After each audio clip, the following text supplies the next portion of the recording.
So somebody asked me a question about this line chart. And most of the indicators that you would run are based on the line chart, essentially, because the line chart that I'm using is just closing prices. And if you could imagine no wicks, that's the John Lennon song. Imagine there's no wicks. And volatility didn't matter. So this is linear picture of volatility because this is frame by frame, and it's a day by day. In this instance, on the dollar CAD, it's a day by day narrative, and the rate of change is explicitly 24 hours. So if I draw a trend line here, which I think this trend line is probably actually based on the 4-hour chart, if I put that right on close, that's completely different than the typical trend line that somebody would, by some rule set of the first lower high is this one, the edge of this rooftop. I'm just going to call it, just because it looks like a building. These look like a bunch of buildings to me. So maybe I have a problem, but okay, this looks like, this is a big building, little building. And if I put them on the edge of the rooftops and connect the very edge rooftop, because if they were baby candles, it would just be the very wick. And see, wicks are narrow. These are buildings. But no, the way you perceive the market is really critical to the way you're going to try to explain a narrative that you see possibly is going to re-happen. And if you zoom in really large like this, I'm at I think 150 or 200% of Windows normal framing, and I'm using a 16 pixel candle or something like that, pretty big. And I got this fast stochastics at the bottom, and the stochastics based on closing prices and highs and lows though. So there is high and low information inside there. I think actually this fast line, which I don't have a different color, but I'm assuming people can see the crossover here. I mean, I could go for the colors, but hopefully people can see that this is a jagged line and this is a smooth line. This must be a derivative of before I actually even knew and read a book about stochastics, I had a 286 computer, and I was trading live hogs at a broker where they held your hand. It was Jake Bernstein, who wrote a book about trading. Well, he's one of these, people that was a seasonal trader. So that's pure fundamentalist trader. And he partnered with a guy that wrote this book called The Stochastic Pop. And I can't remember his name. So I talked to these guys, and I think I just found him in the back of a magazine. So this is before YouTube and stuff like that. And I thought, okay, get it. And the stochastics pop is actually kind of like an RSI Andrew Cardwell or Constance Brown setup where the momentum is inverted. Instead of divergence, it's like undivergence, which is a trend continuation trade. So at some point, the flag, the doji, the pennant, this is the congestion, the hesitation. So in a Wyckoff theory, you mark up, you reaccumulate, and you mark it up again. You keep marking it up till you find, till it equalizes, right? There's an imbalance in orders. The reason why the market's moving is because there's an order imbalance.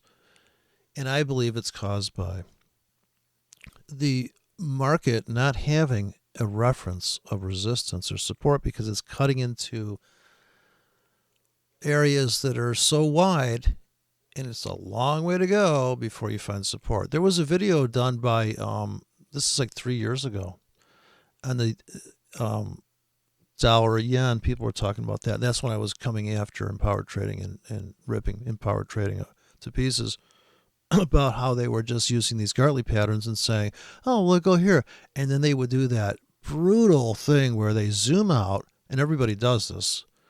When the market starts to go into a 13-year high, a 20-year high, it's cutting into it's like palladium, making history right now. So the market takes off like that. Like, holy shit, look at this thing. It could go to here. Yeah, it could, but guess what? It's going to be a fucking brutal ride there.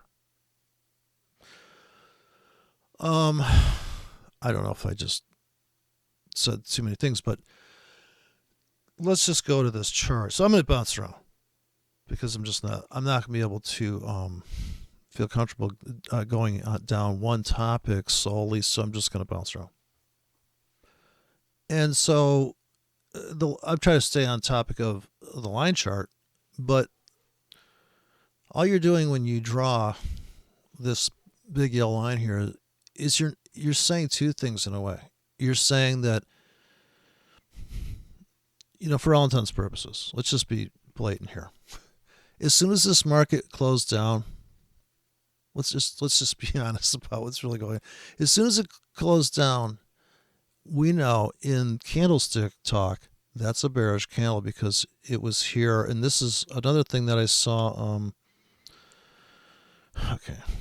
I just watched this Bob Booker, I think, trader, who's just kind of he talks like, he doesn't really give you trades. He talks like a Zen. He's like a Zen trader.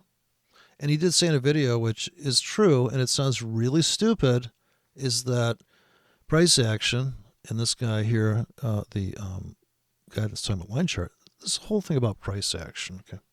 Yes, the market moved its action. I think it's about volatility, but that's the unspoken. This is like people don't want to talk about the truth, is that volatility giveth and taketh away. Given the right entry point and the right stops, volatility, and the amount of time, we can make a ton of money in a very short period of time with one exquisite trade per week. Painfully obvious trades, but you have to wait 3 days to get paid.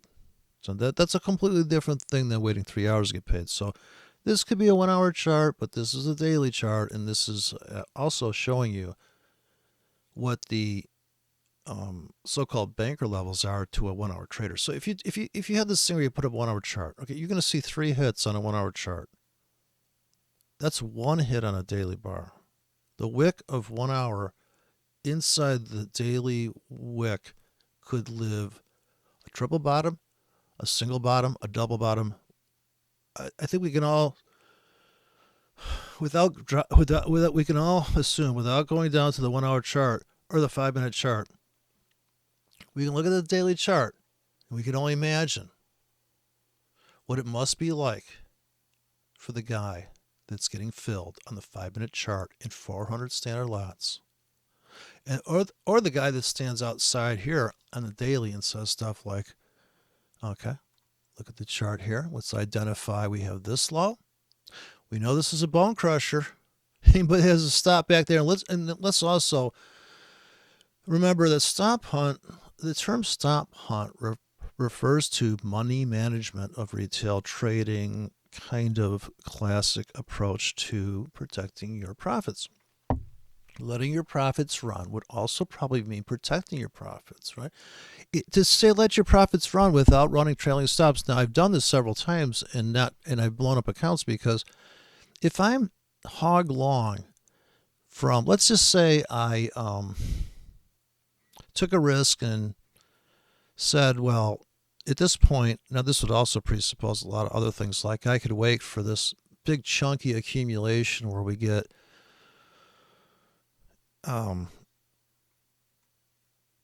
like these are small moves and it's forming a triangle, like this forming some type of liquidity is drying up, even off of these rooftops. Okay, I would not wait for a break of a trend line here. Like the people that are waiting, okay, I'm just going to bounce around. The people who are waiting for a break of this trend line are over-confirmed people. The price action should be working in your favor. You need to have a buy limit here. This is a 50 pip grid. If you cannot afford a 50 pip stop, a 60 pip stop to make 20 pips, you need to have a trade like that. That's money management. You need to be able to buy here with a stop here so you can make 100 pips. Okay? You need to have this trade on. You also need to have this trade on. I'm going to buy here like a scalper, and I'm going to get out here at the floor. This is support, and I'm speaking vertically. This is support. Now, this could be an aerial view of a football game, and I could see that. And that's why it's like gridiron trading. This is the 100-yard line. Now, you can say that the 100-yard line means something, but it kind of, that's as arbitrary as Fibonacci in a way. You could make claims that this is from here to here is 618, and I would say obviously this is obviously some 30% fucking shit from here, right? I got it. That's not going to help the person that does not have the patience to, if you slice it like that. Okay, so we'll do the Fibonacci. I just obviously I kid when I say Fibonacci, because Fibonacci's, we all know Fibonacci is so much better. Actually, the 50% line, people will tell you, yes, and that's not Fibonacci. So you can actually say 50%, which is kind of like, hey, half off, I'm in. I'm in for half off, I'm in. We can also say, this looks like this could be the middle between here and here, right? 150 pips. Right, we know this is 100, this is 50. So the market's moving through our ruler. We know this is 100, this is 50. So with a 50 pip stop, you could have made 300 pips. Trailing your stop like a good retail trader. And they stop you out, and here comes the hedge fund people. Low volatility day. The trading is so simple that it's a heartbreaker. Okay, if you have half a fucking brain, and obviously you do if you're trading because you made it that far to think, hey, you know what, there's got to be more to life than fucking the linear world of... Okay, this is a double-edged sword. If you're sick of your 9-to-5 job, this is like kind of like a 5 days of nothing and 3 days of hysteria. 3 days of nothing, 1 day of hysteria. I mean, a lot of people aren't really kind of set up for that kind of holy shit. Don't forget the guy that got in here, and there's got to be somebody like that, right? There is in every crowd. Some goober. He goes, yeah, you know what? I see the divergence. I see what you're saying here. I see the divergence. I'm with you so far. Beautiful right here. Market's coming down. It's coming up. Oh, yeah, I like that 5 periods. Very good. I know what I'll do. There's 2 goobers involved in this trade. I'll put a buy stop at the high of the day's confirmation. And just in case I'm wrong, I have a stop in reverse, which goes the other way. SAR, right? The star factor. SAR, stop and reverse, parabolic stop and reverse or something. So, yeah, stop and reverse, parabolic, I don't know, some French thing. So that guy gets in. Does he move his stop and trail it to protect his profits? I mean, he did pay this much, and he's going to only lose this much instead of this much. So he's going to manage his money, right? Or, let's say he gets stopped out. Okay, so, he got stopped out the next day there. But there's probably some other poor group where there's extra confirmationist that says, I'm not getting in until I'm sure it's going up. In fact, I'm going to put my buy stop up here. I'm not dumb enough to put my buy stop here. We're going to chase that fucker. Besides, it closed up. I got a bullish candle. We're starting to win golf. Hell, we've engulfed this rooftop. Yeah, I'm playing it safe. Get in here. I'll put my stop here. Kind of cheap. Oh, fuck. Then, there's also the guy. We can see all these people. Not to mention the people that put in stacks of buy stop confirmations. They filled them up. They filled his last stop, crushed his nuts, took off without him. Right, this is the daily chart. I'm sure you can perceive that setup. There's probably some fucked up Gartley on the 1 hour. Oh man, it was the best Gartley in the world, and they came and they swept out that last harmonic. Oof. And then it looks like there's a scalp in here somebody took advantage of. Because after this, the next day, we revisited. So here's your top become a bottom on rooftops. Now inside here, there's probably a gorgeous in the hourly there's a triple. Okay, you got to be able to look at the daily and think that anything could, any narrative, any kind of story of congestion, reduction on a fractal level. The 3-minute chart sets up into the 8-minute to the 13 to the 21 to the 34. I mean, holy shit, right? And I bet a lot of people looking at it now going, oh yeah, looks like it's going up, let's get in. But wouldn't it be the prudent thing to do is maybe put a buy limit here, one here, and here, and just walk away? And just don't even look at why would you look at the 4 hour? If you look at the 4 hour chart, I guarantee you, right? You probably wouldn't see this top is becoming bottom. So yeah, let's pick up some tickets here and I'm also presupposing that you're trading 20 currency pairs. Now you could trade 20 currency pairs on the daily, but I'm just speaking personally. If I go to the 4 hour chart, my head's going to come unwrapped because I'm going to see that I could have made 20 pips in 3 hours instead of 100 pips in 3 days. Those are completely different time frames. It's a completely different lifestyle. You can make piles of money. I guess it's discipline. Discipline to not go drop. Now, you could just say, well, this broker's my daily broker and this broker's my 4 hour broker. Yeah, you can run a 1 hour chart, but the trade's a completely different trade. Oh, you can see the scalpers on here in the 50 pip window, and you can see them re-dip. So the only thing that would kind of not be true here is that let's imagine that on this day, we closed here. That was the end of all that blackness. The end of the story is we closed kind of near the highs there, right? But look at the retap. So on this day, you have buy limits down here, and here's also where you get to marry your ex-wife, which if you've ever had makeup sex, it's really good. So it seems better for some, but you don't think you'd ever get there's 4 makeup sexes in here. They retap that thing, and I bet you inside here, and it's so hard to zoom in, MetaTrader won't let us just dive into this. There's got to be a nice, beautiful double bottom living inside there. Let's try to imagine it. So I'm going to put it in, a different color here. So yeah, you got to have to me, it's got to be some imagination to it.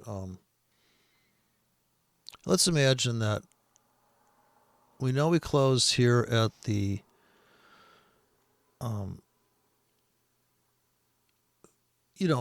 this is a hammer. Right? You kind of have to translate where it opened. Since there's not a lot of gaps in Forex, we'll just assume that it opened about where it closed. So it probably fell out in Asia, and maybe here comes opening of the session in London Open, wherever news came out. Now, there could be either one because this is all day long. It's got all day long to go down here. But at some point, it's either going to be Asia or it's going to be because of some news crap. And then it came back up. Okay.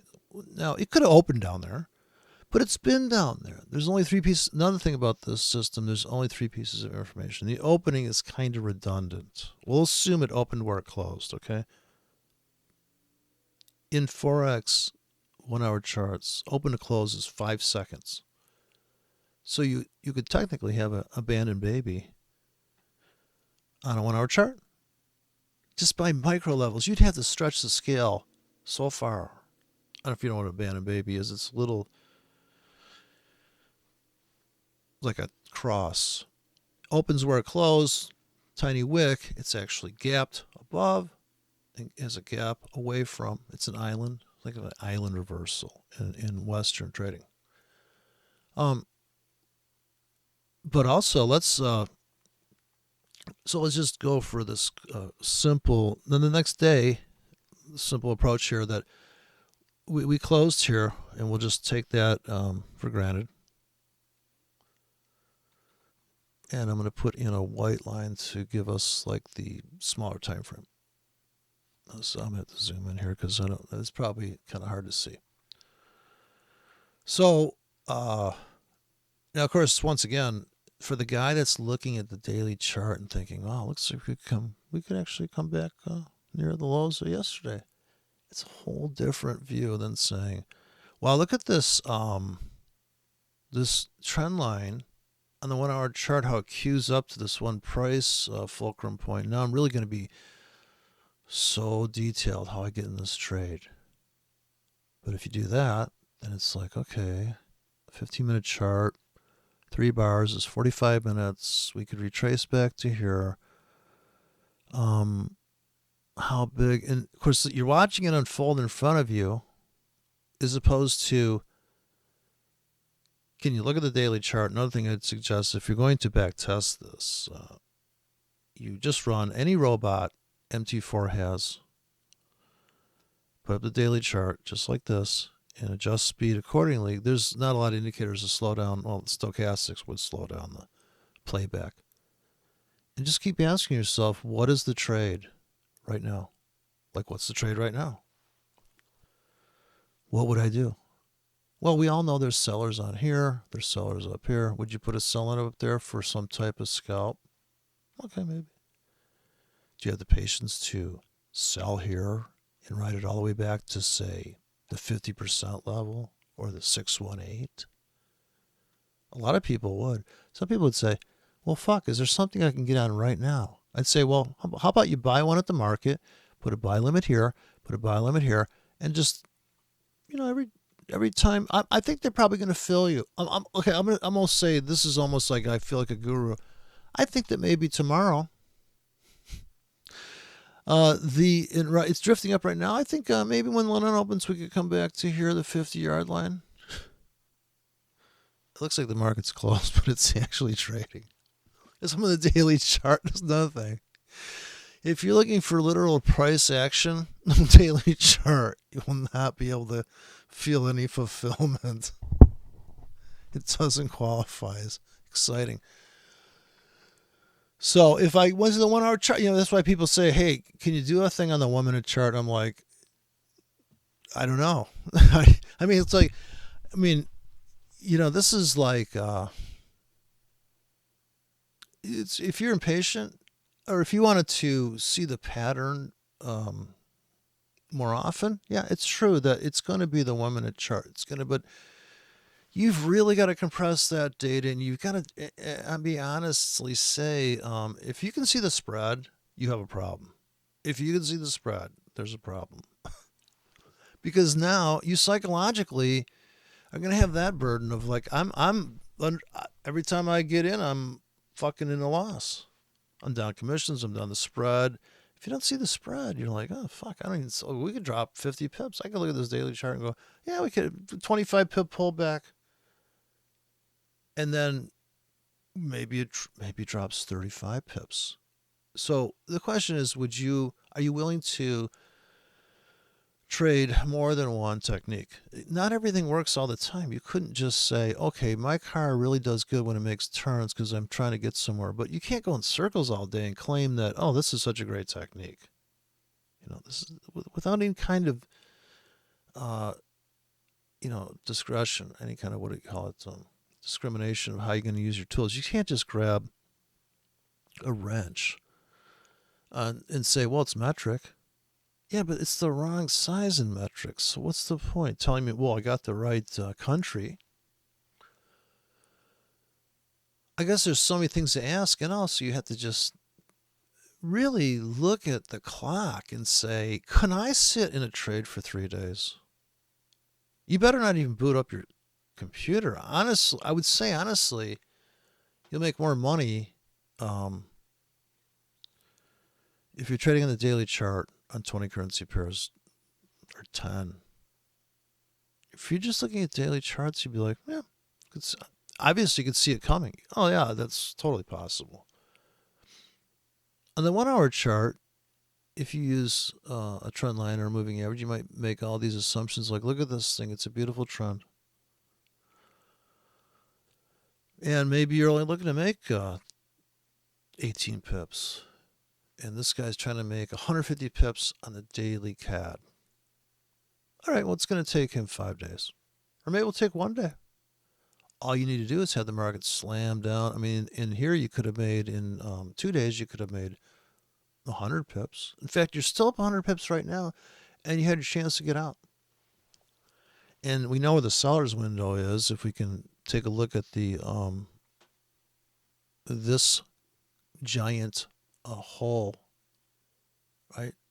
Why did that come flying back? Why did it rush into that? And I'm going to assume that this is a very short-lived, end of the day, poke up here, clear out all of this price, non-action price. Like this, there's price action needs a right opposite equal reaction. This is the law. So let's assume for every action there's an opposite equal reaction in the market. That happens to be the fact that the market needs to calm down. And that's the only thing that's giving you the action is the lack of action. Right? The cause and effect. This is the Wyckoff theory. Consolidation is the cause and the effect is action. The fact that the market is not moving, right? Now, it's like if you take and you turn on a full spectrum light bulb in a room and you look at your table and it's red. Your table's not really red. It's reflecting back everything, right? So the light's coming in and the table is like anti-red, right? It's absorbing other colors, but I mean, it's kind of a weird thing, but it's like, it's just like when you look through your eyeballs, everything's upside down. Your brain corrects it. There, you don't have a corrective, like an SLR camera has a mirror in there to invert it so it looks proper to you. Your brain's actually able to flip that. So if you take a cat, like a kitten, and you raise it in a room with photos that are going horizontally, when you let that cat outside, he won't be able to walk because everything he referenced is all his, landmarks are horizontal. So I think the same things happen to people in the markets in a way because, what is it? Bill Williams says that what is the one thing fish can't see? It's water because they're in it the whole time. So there's a lot of assumptions you make about this and that, and but actually the market seems to be super efficient. People say, well, there's arguments whether it's efficient or not, but obviously it's able to get it done without any restraint, and the only restraint is to movement is lack of movement. So this is kind of the paradox, is that people don't want to get into a market unless it's confirmed that it is okay to get in, and it just makes sense. I mean, because you're using money, and I don't want to get in the water unless I know I won't. Who wants to get in the water and find out it's an acid bath, right? So, can I just put like a litmus test? Can I just test it first, please? And so I get why people want to be so careful and they want to break out all these golden ratios and all that stuff. But really, the sad fact of it is that it's like it's like the Time Machine, the movie, where the guy's inside of his house and he moves, and then he goes to a different time, and it turns out that he moved into some place that is has a different configuration. It's like, oh my God. And not to mention, he just happened to land there, and so the market's able to do that kind of bizarre oh, geez, it's in a strange place now. And then that is just momentary. Like it's just gone, I mean, that price is gone. And that's what auctions are about. Like if it's going, gone, right? Going is the doji. Gone is the move. That's why it's auction theory. It makes sense. It tells you why the market does what it does. Why did the market take off like that? And why did it go down and come after this is the daily. If I go to the weekly, it'll make more sense, right? Here's the stop hunt on the weekly. So once you can handle the weekly chart and see the trade on the weekly chart, you don't have to be this ICT that goes to the 1 hour chart. That also doesn't make any sense.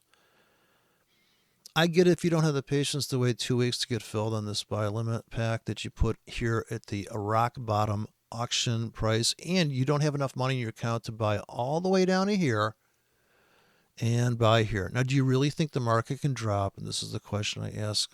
This is why the scripts have time expiration. Do you really think the market could drop 200 pips in an hour?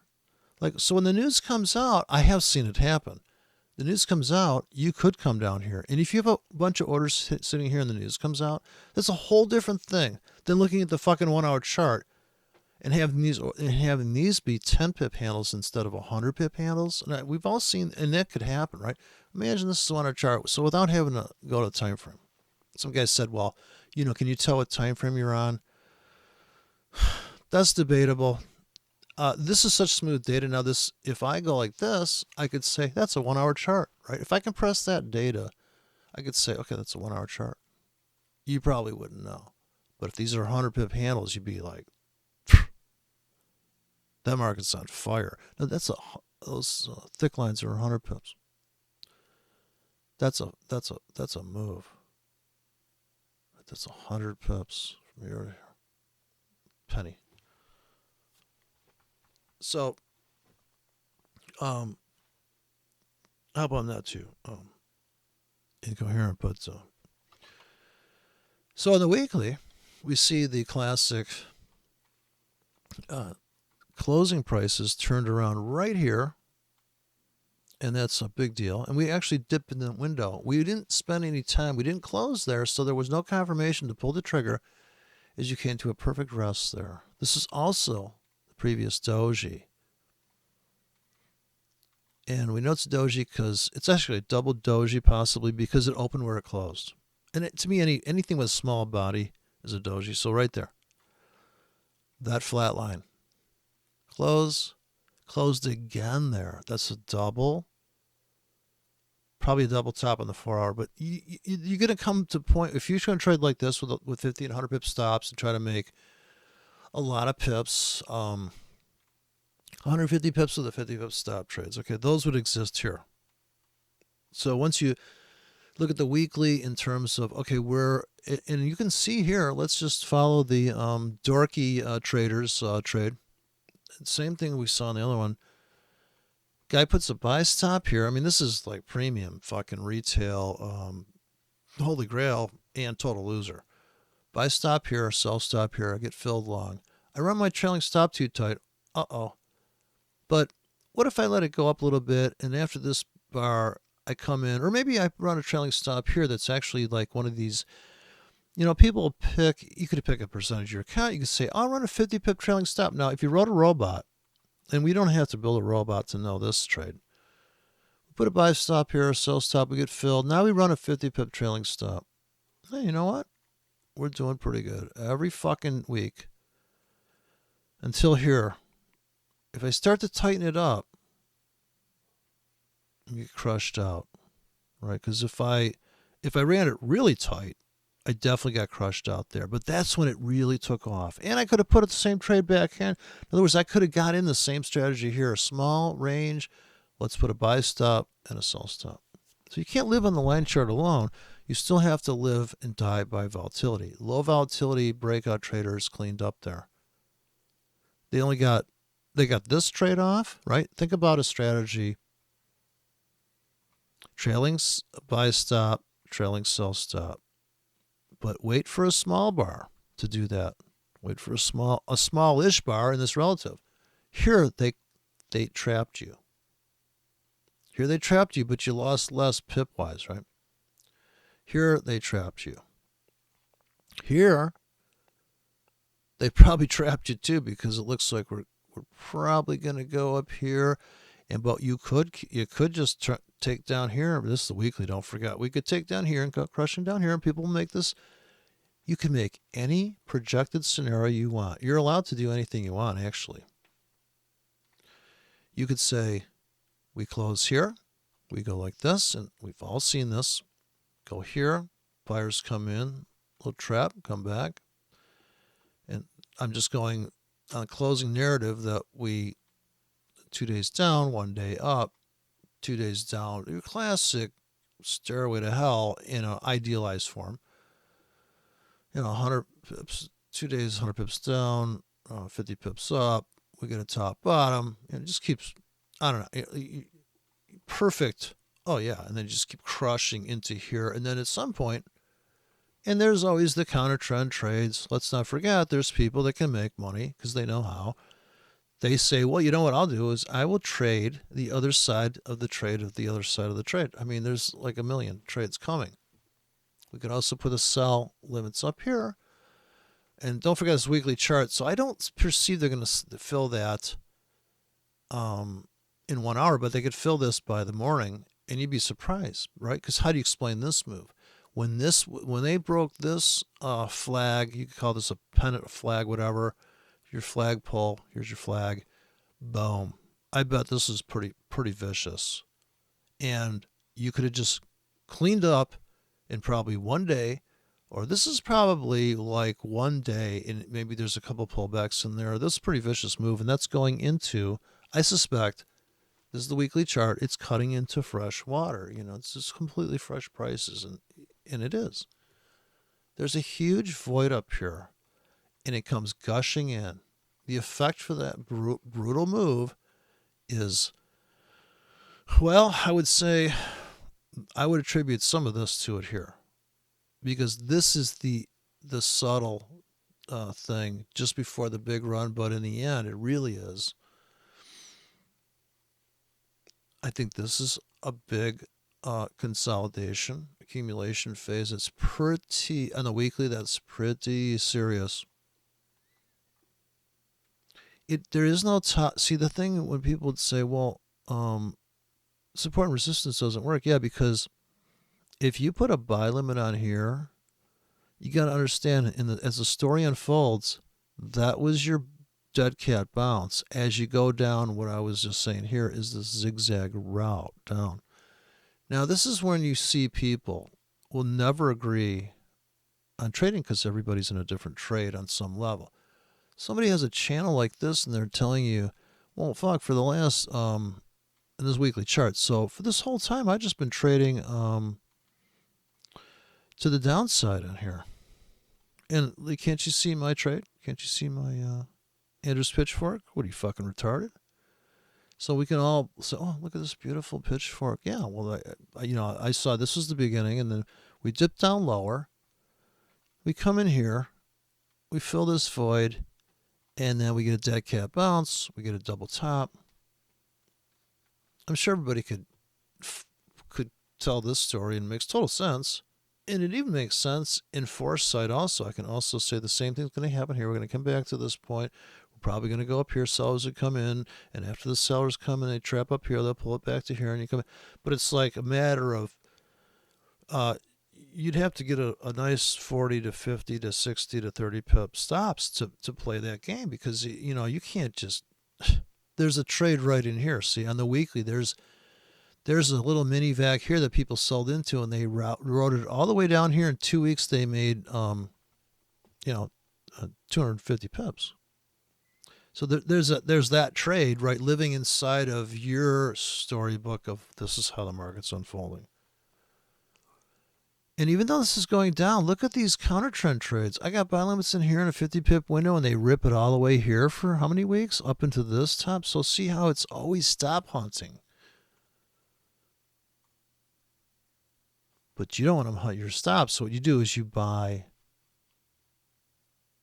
You become the stop hunter. You place limit orders to grab people's stops. You trade this opposite side of the market. You got a buy limit here. You got a buy limit here. You're waiting for this. You're waiting for this drama. Well, you don't have to wait. You just not look at the platform. You wouldn't really be waiting then, would you? But do you have the discipline? This is what they say about being a disciplined trader. I would say it is to go outside your comfort zone, because discipline is, you know, unless you're into that stuff, right? Tied up and beaten. Bondage. I'm thinking bondage and discipline, and it is like being in bondage, because really, you sitting on your hands is kind of like self bondage. Let's say. I mean, it's not, if you're not into that stuff, right? And even if you are, you kind of want to have a safe word. You don't have one in this game, especially if you're trying to make all your income, or you're just risking a lot of fucking money that is income that you've already had that you want to use to just grow money and not have to, because at some point you're not going to be able to. My view of trading is you got to have a skill set that doesn't involve something too physical, because if you can't lift a 60-pound box of tiles to tile a bathroom, if you're a construction guy, at some point I gotta believe, well, I don't know, maybe you could be as strong as an ox up till the day you expire, but some people don't want to, or their body gave out. So they're 50 years old and their body gave out. Well, it's nice to have a backup plan. Certainly the daily chart, and the market's open, you would never know. Looking at the weekly charts, another thing is you'll notice if you're looking at the dailies and weeklies, there's so many pips on the screen that unless you fix the scale, you'll never see the market moving. So I can actually go to this level, and here I can perceive the market moving. I can start to see the spread too. So I fix the scale, which is when I found this, I think my whole world changed. Scale fix. And this is the big deal, because a lot of people that I see, their charts are unrealistic. The truth of the market is that's a 100 pip range right there. So context in the narrative and time frame does matter. This is not just the price. If I turn on the one click and read the ticker, okay, 133. So we're 35 pips from the round number.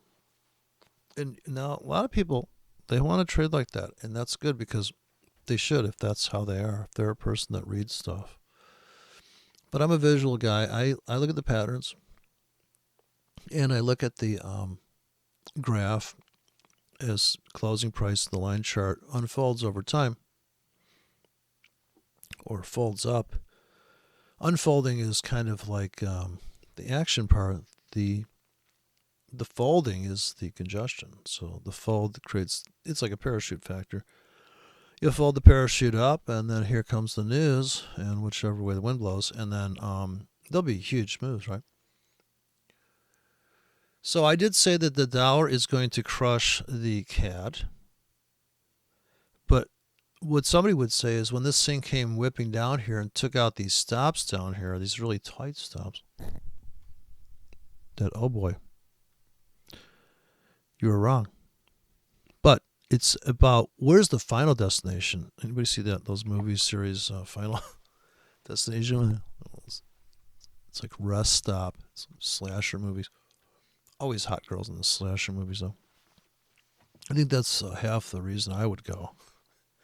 I'm not really into the gore, but if some ultra cute girl's getting her finger cut off, I'm in. But that's what it's like here when you run too tight a stop. You can lose a finger, but people do feel like they're losing a finger when they get stopped out. If they were in a big trade and they're like, you know what, I'm just trying to be on the safe side. I'm gonna, and this is another thing that just kind of is tough for me to take, because I took one of these accounts and I made, I think it went from 10 grand to 50 grand or 70 grand without ever. I had only one losing trade out of 3,000 trades. And so there's kind of this pride about, okay, listen, I'm right. I'm going to do this. And at that point, you really have to say, okay, we're done. We have to cash the account out. And we'll start over again with 10 grand, but let's not trade. Let's not do that. Next time, let's come in with a little bit more planning. We could still plan out that kind of risk. But then when you start to plan it like that, then you probably are going to put a stop in because you're like, yeah, we got, what, we got some money now and we can play it safe. But I think if you're starting with 10 grand, you're trying to get to 100 grand in a month, it's doable. You just have to say, would you really risk 10 grand? And maybe 10 grand's too much risk for you. That's the other thing that's outside of all this analysis and all this kind of analyzing and just coming up with tactics to get in. There's more of the world than trading at the market and pulling the trigger like some type of this must be the right price idea of life. Because what is the price right now? So you're sitting here watching it 133.67. Would you buy it at 133.65? Why would you buy now? Even though it looks like they've stopped punted the last 2 weeks and it looks like goodbye. Well, I think if you really bothers you, just buy a 1K or whatever the smallest amount is. And then start putting orders in 1 pip beneath you, 100 pips down. And then all of a sudden you'll see that, oh, geez, we could probably come back a little bit. We could probably, I bet the people that thought, oh, I'm going to get on that, I'm getting on that, or the people that sold. Don't forget, somebody is trapped short right now because I got confirmation that I broke out the last 2 weeks, and it's a real breakout, man. No, this is the real breakout. You can see the view here is the confirmation bearer said, put my sell stops in here. They haven't stopped me out yet. I got filled on this one, and they weren't. The nice thing about confirmation people, they didn't get filled on this stop. If they did a trailing stop entry, now, like I said, I'm going to jump around. So this outside everything else, there's only 3 styles of entry, 3 types. You're going to put a sell stop here, a buy. Actually, there's 6 entries, and there's actually technically 8 trades. Okay, so. What are the 8 things you can do? Well, you can put a sell stop here. You could have sold at the market when we were here, or maybe you sold at the market here, or maybe you sold at the market here because now it's a down candle, it's bearish, and you're very fast. Your idea of a trend is if it's down, I'm just going to sell, and it's a completely viable trading system. Let's face it. I can find everywhere on this chart to confirm that it's an amazing system. The first time it goes up, I just buy. Look it went up, I bought, it went up. The next day I bought. God damn, I'm killing it. And I could buy every day, add to that winner, buy. Now don't forget, at this point, I'm sorry, this is a weekly chart, but this could be an hourly chart. When I buy here, I'm like, oh my God, I'm killing it. I bought here, and I'm just pyramiding the shit out of it. This has got to bother you. This 100 pip smash back, you got to be asking yourself, is there a way to get in here when it comes back to here? Right, this is a big deal, and it maybe just got too far ahead of itself, and it had to come back and reclaim some inventory.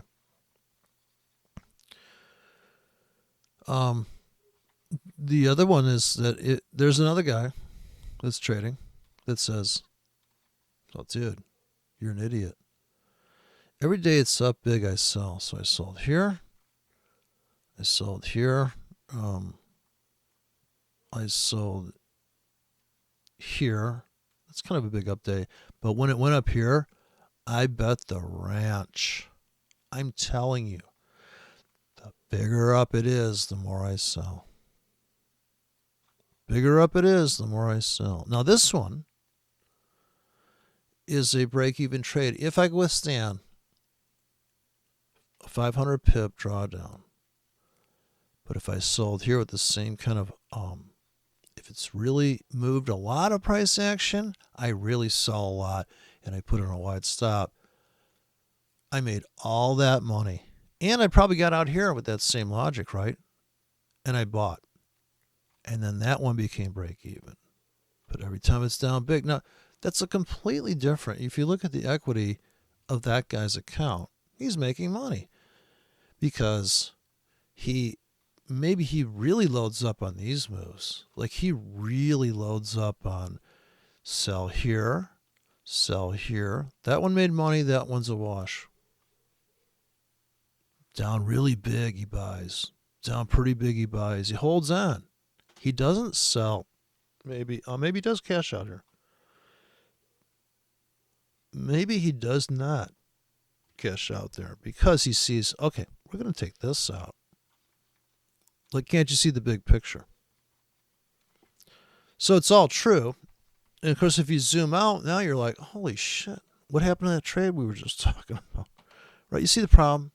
If I go like this, and I go like this, can you tell me the trade? There's no narrative at this point. You compress the data so far. You basically taken every other page. You've taken every 10th page. I'm sorry, you got a book and it's got 300 pages, and half the pages are missing. There's no way to follow the what you should do now in where we're in the landscape, because all that matters is now, right? And you can't even do past analysis on the data at this point. You can't see the structure. You can't see the forest for the trees. So if I take it to this point, you can start to make sense out of it. Some kind of, like, I can see the whole house now. I'm not just looking through one window. And I know what floor I'm on now. So I know where I'm at in the big picture. Now, this is the weekly. And at this point, I think the 50 pip handles only paint for so many bars above and below. And you could also make, all sorts of claims here about what's going on. And the compression of data. I mean, it's an immense problem with charting. Because now what used to be a 30-degree angle, see the problem with the whole angle of draw a chart. Well, I mean, what am I scaling it at? There's no angle to that. When I get to this point, what does the angle of that line mean? It's just ridiculous things. It's like walking outside and saying, I don't even have a ruler. I just know this is longer than that. But yeah, but compared to what? It's no reference. I can make this claim. And we could see this on a 5-minute chart. This looks, no, it's only because I've compressed the data that it looks like a 5-minute chart to me. Like I said, look at this beautiful setup. We break this trend line. It's such a technical entry. Well, you know what? That could just be, we don't know if we can, I don't think we can prove that this is just not an inflection, just an inflection point. Because I think the horizontal price tells more of a story that the auction theory is I don't think time exists in an auction. I mean the price levels are the price levels. As with this Bob Booker, or whatever his name said. It's moving from level to level, but it's like, how does it get there? How vicious is the move? And can the market actually overshoot the runway and overshoot structure? Yeah, because the market does not see that structure. It's just that they're doing business at that price. That is the exchange when people show up. The bulls and the bears show up, and that's market profiles based on, the volume's showing up there because there's interest in people saying, okay, that's a fair price that the bulls and the bears agree on. And when they agree, we get a very narrow range noise, they'd call it. But this is just kind of like where everybody's at the party and they're just kind of chatting and they agree. It's like, blah, blah, talking about the weather. But then the polarization comes when either a piece of news or the market starts to drift and the party goes terribly wrong, right? The cops show up, the girls have to go home. It goes terribly wrong when somebody breaks out like some new drug or something at the party. People are like, what the fuck is this guy doing over here in the corner? And then everything just, it can only be in agreement so long where people are like, yeah, this is okay. That's a fair price. And this is what I think is going to happen in the United States, is that we've been in a consolidation phase. And that is, 80% of the market's consolidation. Elliott wave will tell you, and Elliott wave really should be taken more of as a psychological thing than counting waves on a chart, because wave 0 is the turning point. Wave 1 is the hopeful move. Wave 2 is I'm not sure. Wave 3 is all in. Wave 4 is consolidation, which is as long as from 0 to 3. Wave 4 takes up most of it. And the United States has been consolidating. A lot of things are consolidating. And there's going to be a lot of volatility coming, I think. It's going to be mind-blowing. People are going to be like, and I think what's going to spur this one is going to be palladium. And I think there's a Russian connection there. And I'm not saying that the Russians are colluding in the palladium thing, but that whole, whatever they mine that, I can't remember is it nickel or something? I always thought platinum and palladium were related, but maybe I'm wrong. The other metals will chase the leader, I think. And here comes commodities, which I haven't looked at commodities either on the broad scale. But when stuff like food products start going up, then look out. There are cartels, though. There's a coffee cartel, but I think that, so those are kind of manipulated or I guess kind of dampened by law, but law, just human nature overrides laws. You can't stop human nature. You just can't stop it.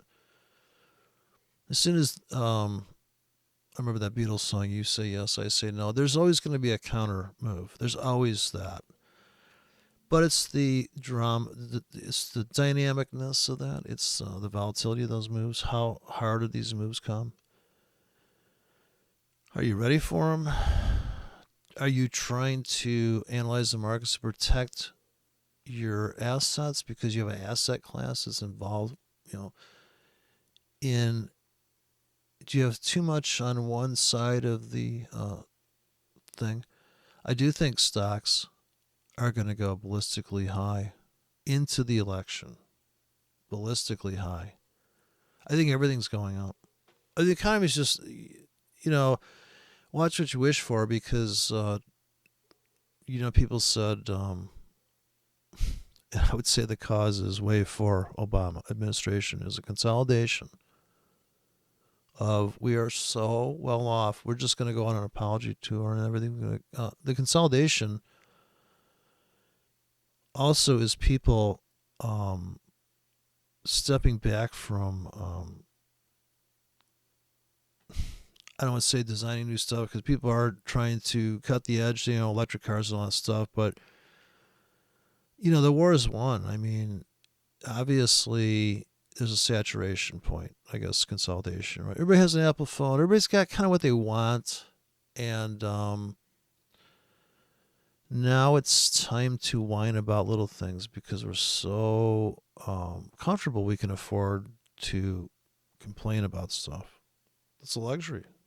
I mean, most people are not starving to death, and it's a very benevolent universe. There's a lot of people give to charities, and there's a lot of philanthropic money. And I just don't see the horror that the newspapers sell. But the newspapers, if it bleeds, it leads. Nobody's going to sell newspapers saying we're having a great time. The paper would be, how long would the paper be? It's got to be some kind of, did you hear about, it's really just gossip, People love gossip. It is fun to talk about other people because everybody is so ridiculous, in their own special way. Genesis, in your own special way. The band Genesis. So I just feel like, same thing with the charts. The chart's a big ink blot test. People are very, look at drop. We could have gotten it. So it's 65. I say let's get in at 60. And people read the ticker. I say, sorry, I'm talking about the dollar CAD now, but I have 133.60. I'll buy it there. And people will say that. I'm waiting for it to come back. And trading is really ultimately boring. Unless there's enough money in there where you feel like you're shitting your pants. And that's kind of fun. But see, that's another thrill that attracts people to gambling. I say analyzing the market to show their intellectual skill and making money from it. So that is the ultimate, I think, for most people. Their view is that, oh, I'm not gambling. Oh, I've thought about this. Have you seen my pitchfork? I'm gonna go get me some pips with that. I'm using that pitchfork. You don't understand, son. That pitchfork you see over there? You see the power of the pitchfork now? Your channel trading just sucks.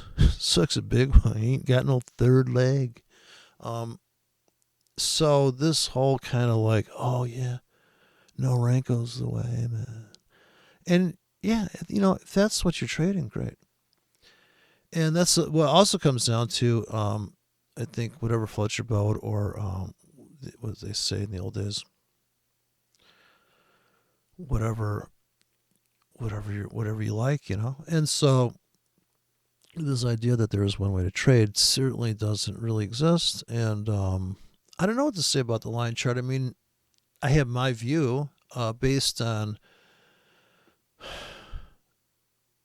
I guess when you ask me that question, I'm thinking of every book I've read and everything I've thought about trading. So when I describe the market, a lot of the way I'm talking is, I'm assuming people have seen stochastics and RSI and these momentum indicators that try to, derive the. I'll just get this message. So I installed this new software because I had an issue with one of my robots took over my this fucking Awanda account. Okay, so I was running EA on the Awanda account, and I don't know, I guess I didn't reboot my computer because it was running so well. I usually reboot it because it's crashing, and so it wasn't crashing, and I left the fucking thing running. I got about 10 currencies running with this EA that's not tradable in the United States, so the broker's sending me these emails and saying, can't run it. I mean, just blistering, right? And I turned off the audio alerts, so also the robot's running. And I was on the internet last night, and I got a message from my ISP saying that we're going to give you another 100 gig because you just went and blew your limit out. I've never had this happen in my life. I thought it was a spam pop-up. Well, it turns out that one MT4 platform running in the background was enough to take me from 300 gigabytes to over a terabyte, over 124 in less than, I would have been at 2 terabytes if I would let it keep going to the end of the month. They would charge me like $200 to have this EA on a demo running in the background, refusing to take fucking hedge trades because I wrote a EA that does hedging. So be careful out there, people. And so I had to load this Glasswire software to see what in the fuck, because I didn't even know it was up because it was running in the background. It just fucking blew my mind. I thought somebody hacked into my system. I thought Robinacci found out I was making fun of him again, and he came in and fucking, this Trojan horse came in my computer.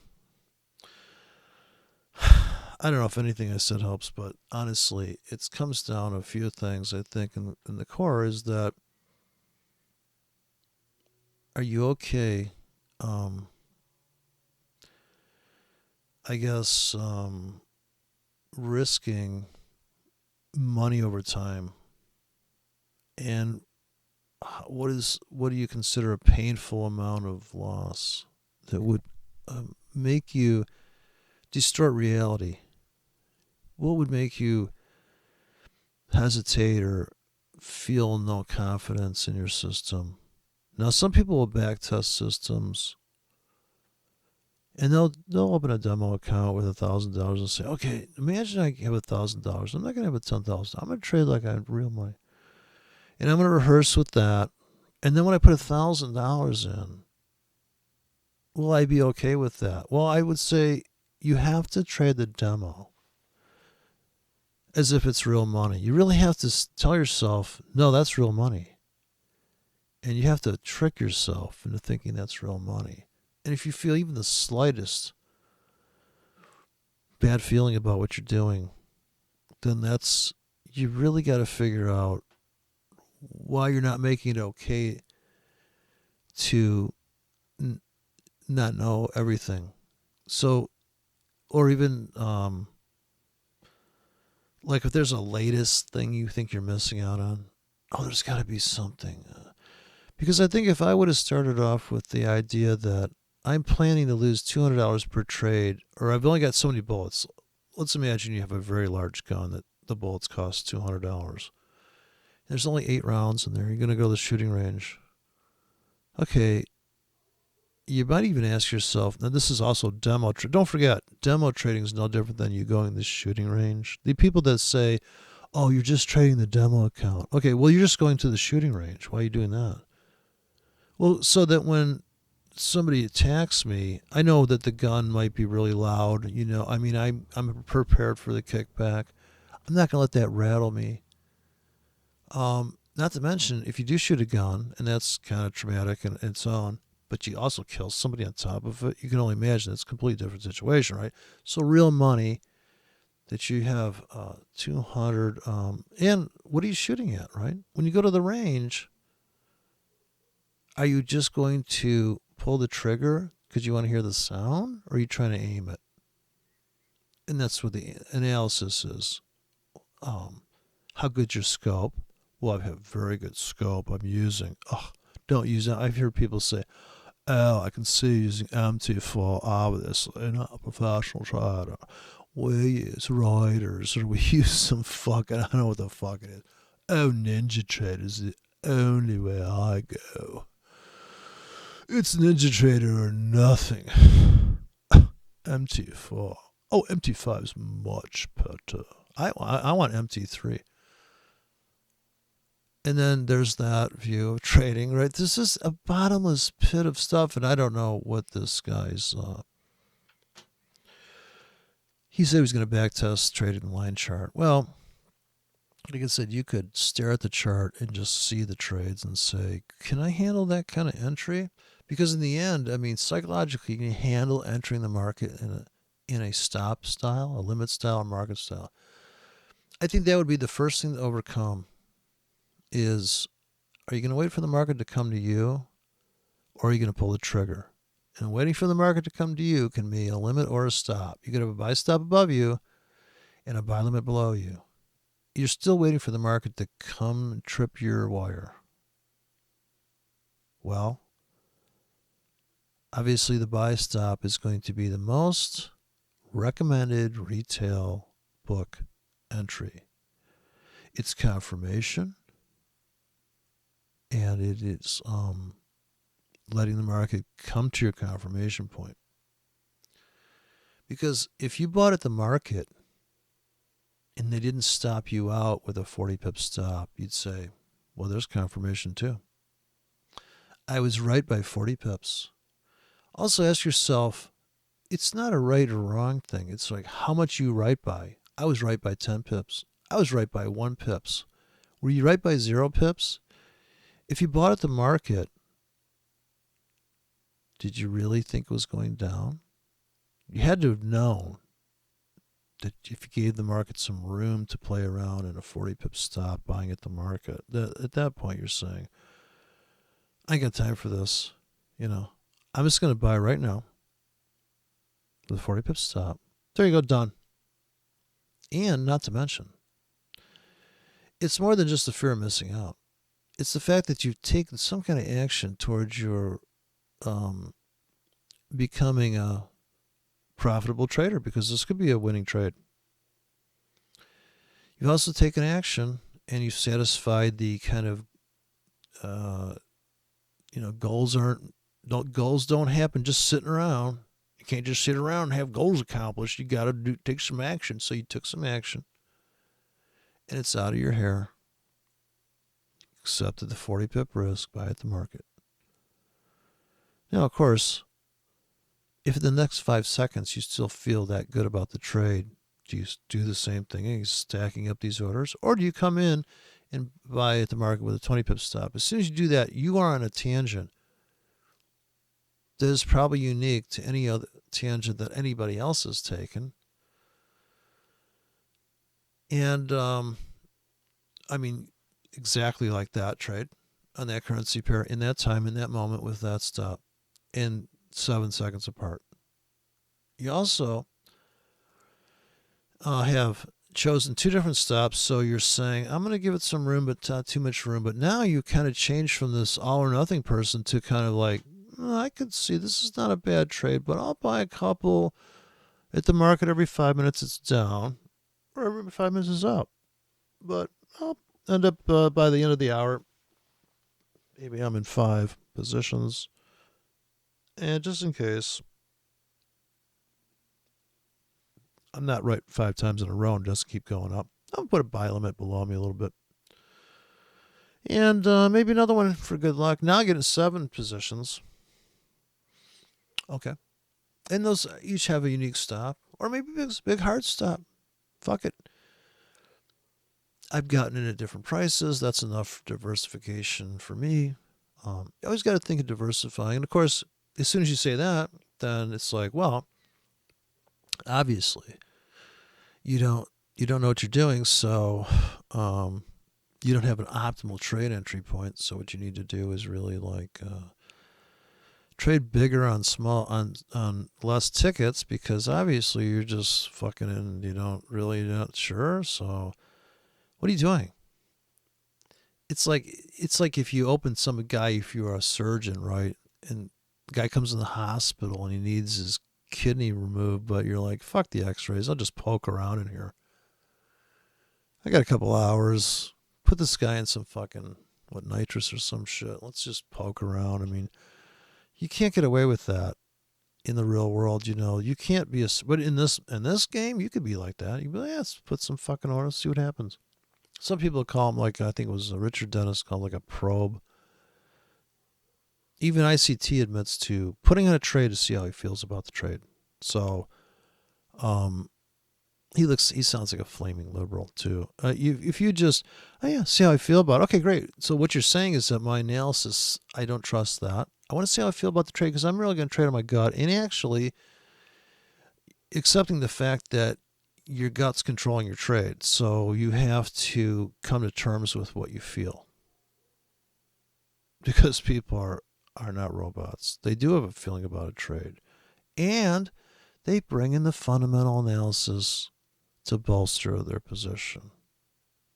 And I've heard this one too, which is, all this is bullshit. If you oversized your positions and there's not enough money in the account and your stops are too tight and you're over trading. But, if I get analysis and fundamentals match up, then I really take the trade. Well, what could possibly go wrong? Too tight a stop. Too big a position. Not big enough. You were right. Those things did line up.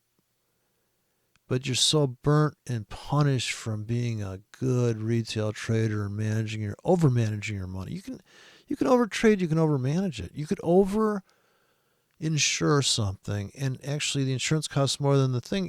People, when you're at like Best Buy, crack me up. I was in there the other day, I bought something for $20. They, would you like the $10 warranty? Replace it if you throw it in the toilet. I'm like, well, okay, listen, buddy. First off, do I look like the kind of guy that would drop my headphones in the toilet?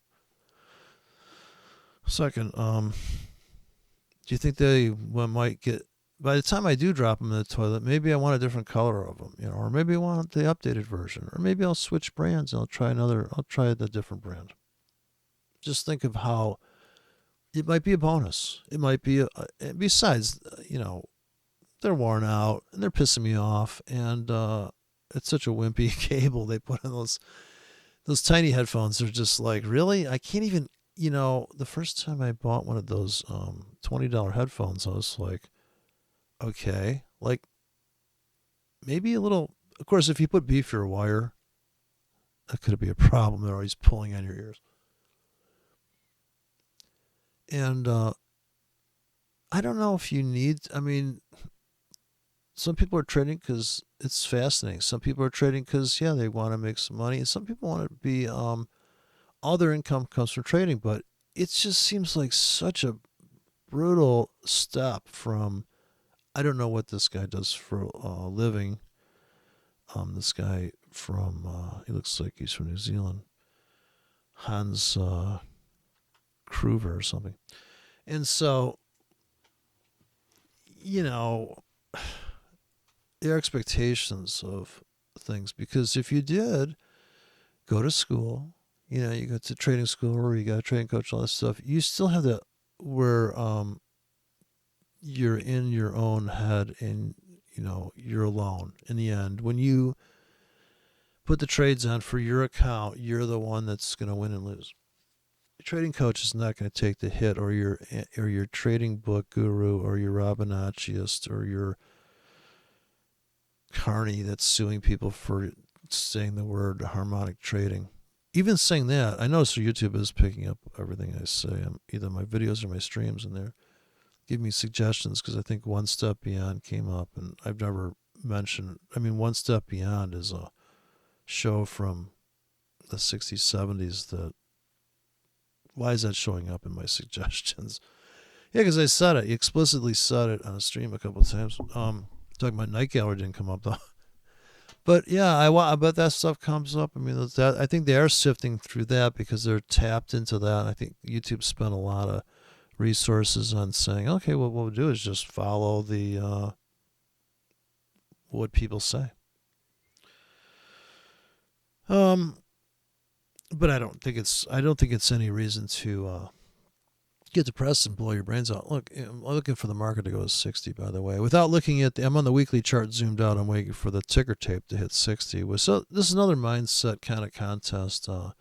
Try to trade like somebody else. Like, try to really have a stretch kind of awkward, uncomfortable trading thing, and do that, and then do it on the demo, and then realize that, well, you know what, gosh, I didn't think that was even a viable approach, because I'm so used to feeling like I need to see the 5-minute chart, or I need to see the news headlines, or that's going to somehow change the outcome of things.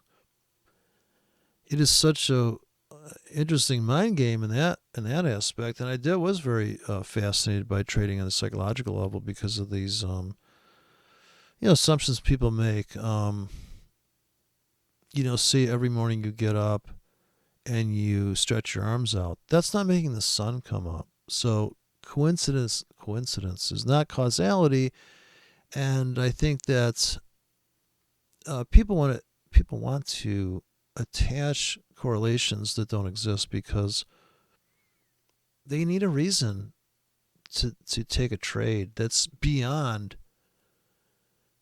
flipping a coin. I mean, it's just to say that you're going to, with good money management, you can flip a coin. You kind of could if you didn't overtrade. Like, if you had a frequency of trading that was kind of based on the volatility and really crude analysis, you probably could. And I've done it, where I'm 53% win rate and I doubled the account in like one day. I've seen the stats. I've done it. I mean, I've done it on the demo. I've done it with real money. I've done the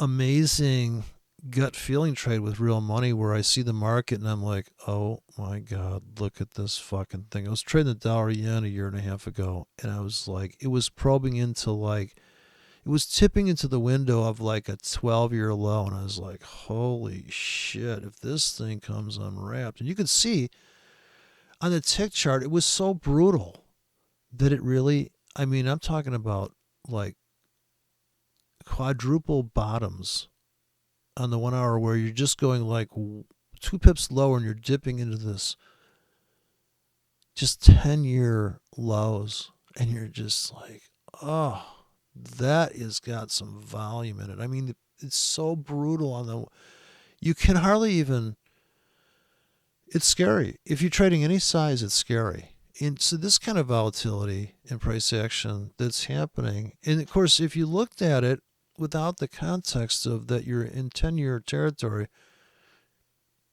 and you've never seen the market before in your life, you think, well, that's just how it is, right? But compared to the Asian session where it looks like the market's closed, which is like right now, we're coming to London open now. It's a whole different world. It's just so mind-blowing. I mean, that to me is just fascinating, that the market can be in a mode of hysteria and then go into a dormant stage. But the cycle is not linear. I mean, people want to put these cycles. You ever seen the cycle guys that have these perfect cycles? Okay, there, I complete the sentence for you. Take a look at the 14 period RSI. Yeah, that's supposed to be half of a month on a daily chart, right? 28 days, roughly working days of a month or something. A lot of these numbers are based on that shit. The MAC 1226, I mean, 26 is like half a year. This stuff is like silly in a way. And to see that people are still using the fucking MACD out of the box tells you just how everybody's just passing around the same garbage at this point. Nobody's even thought to. Some people have thought to tighten it up. I saw a guy actually take the cloud trading system and double it because he doesn't want to overtrade maybe.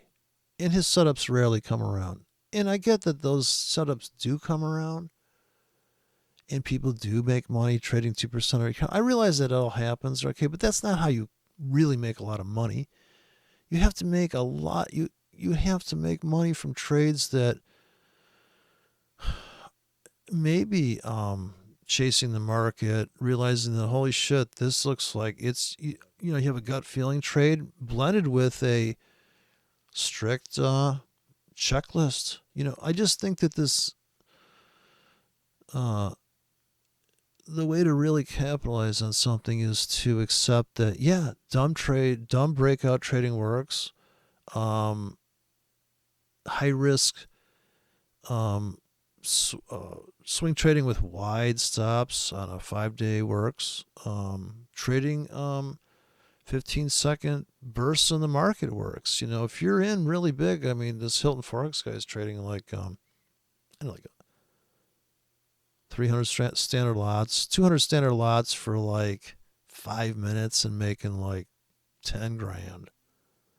Okay, to make 10 grand on a swing trade in a nano account, some people are going to just, if they never trade in their life, they're like, shit, I made like 10 grand last year swing trading on a nano account at Oanda, just taking fucking goober setups. I mean, yeah, there's definitely, you can be any one of these people, but the deeper you dive into it, the more you realize that if you like to play music, you could be the drummer, you could be the bass player, you could be all those people. You could record onto a tape machine or even direct to disc vinyl and play back. You could buy a crude recording device, a couple of them, record separately, play back, and have a one-man band. Or you could be the guy that plays the triangle in the orchestra. And you're making what does the triangle player in the orchestra make? It makes enough to live. He's happy. He's like, dude, you don't understand. If I don't show up, the fucking track's going to suck. I'm the triangle guy. Maybe he's timpani and triangle. Right? Union's keeping his job. So, I don't know. It really depends what you're even trading for. And that always does sound terrible to say that because people are like, well, to make money. But not everybody's trying to make money. And the harder you try, the worse it is, because now you're trying instead of just letting it happen. And there's another contradiction with normal life. You can't just let shit happen to you, but you can in the market. You could let the market come to you, but that doesn't work if you're trying to get laid. We stand there, I've been sitting at home all day dressed up waiting for some girl to call me. She doesn't even know you exist. And the fact that and the thing is, the market doesn't know you exist. Now, if you wanted to go outside, dress, I think it's called streaking. You take your clothes off and you run around. People are gonna notice you. You can't do that in the market. Like, nobody cares that you have a trade on. I mean, the market doesn't It doesn't see your stop. It doesn't see your entry. It doesn't even see the size you're in. It's not out to get you. It's not against you. It's not for you. It's just happening. Like when people say the market's going against me, it's only because at the moment you're losing money choosing to enter a certain size and price. That's the sad objective fact of it. But it feels like it's against you because you're either about to get stopped out or you're losing money, and you don't have any available margin. And you've lost all week long, all year long, and it's upsetting. And the market's moving up without you, and you're not in, and you're like, God, should I get in? And the moment you decide I can't take it anymore, I'll get in. And this is also kind of a Mark Douglas thing, is that he would say, you get out of the market when you can't stand losing one more dollar. But that's a different threshold for everybody. It just appears to be like that because you just happen to be getting out. And you may be right, it might keep going down. But what if you get out right at the end of the move and then it finally does go your way? Is that more painful than blowing up the account or getting stopped out of the trade? And maybe it's a different flavor of pain, so it's kind of a like I said, if you're a masochist, maybe you want it to hurt a lot. And maybe, you're trading for different reasons.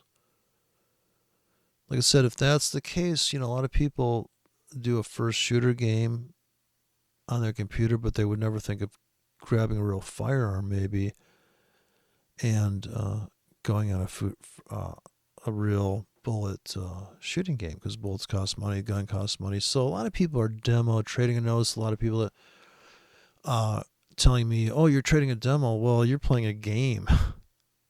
You're literally just, unless you're playing for money, right, points in those games, and I guess you can't make money playing games, which I can't believe that's true, but I guess that happens. People are buying people's scores or something, I heard.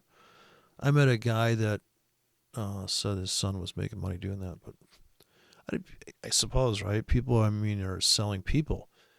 Human trafficking, they're making money. So are you really just trying to make money, or are you trying to have fun making money, or are you trying to make money in a way that is just mentally demanding? Because there's not too much to clicking on a mouse or turning on the computer and dropping some scripts or turning on your EAs or doing this or that. And I don't know. I don't think that like I say, I could go on and on about the line chart, but I don't know if it's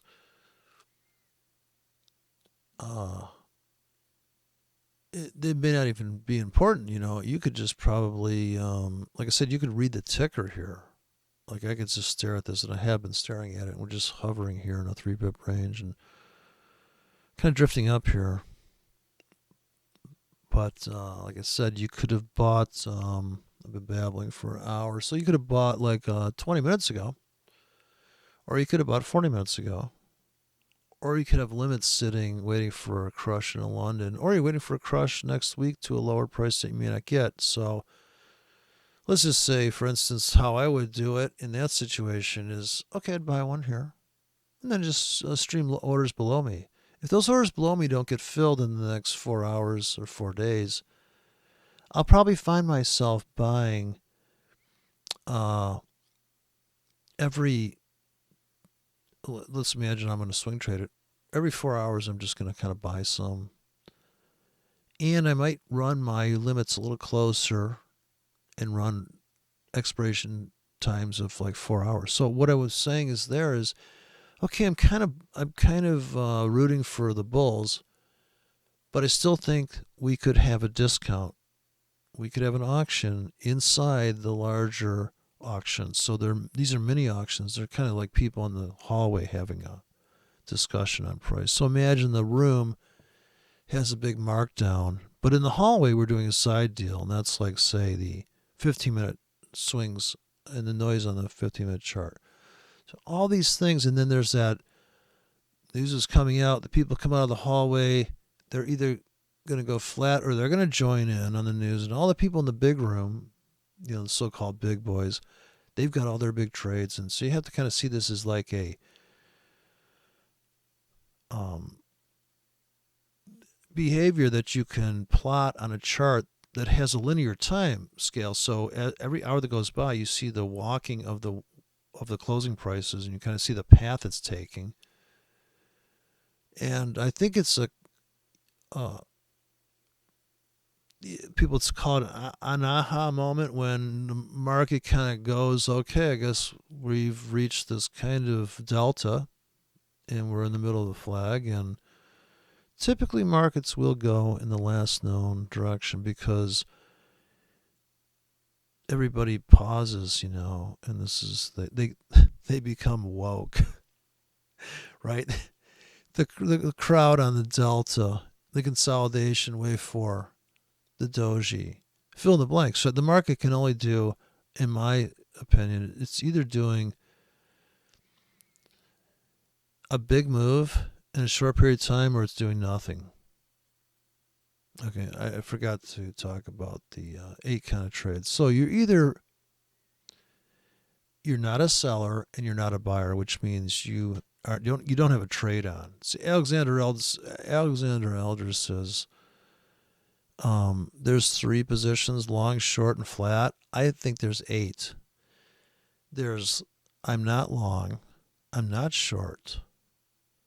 Then there is I have a buy stop pending, I have a sell stop pending.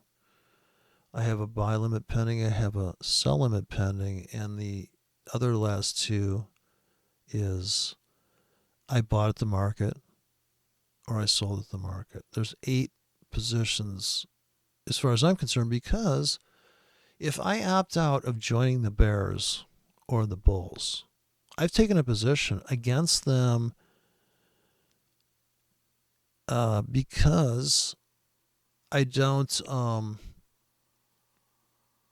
want to buy now. I am against the bears. I don't want to buy now.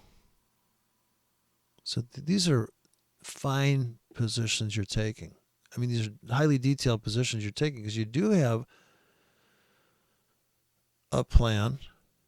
And you could also have all these happening at the same time. So you could say, well, it's bullish, but guess what? I'm going to buy on a limit.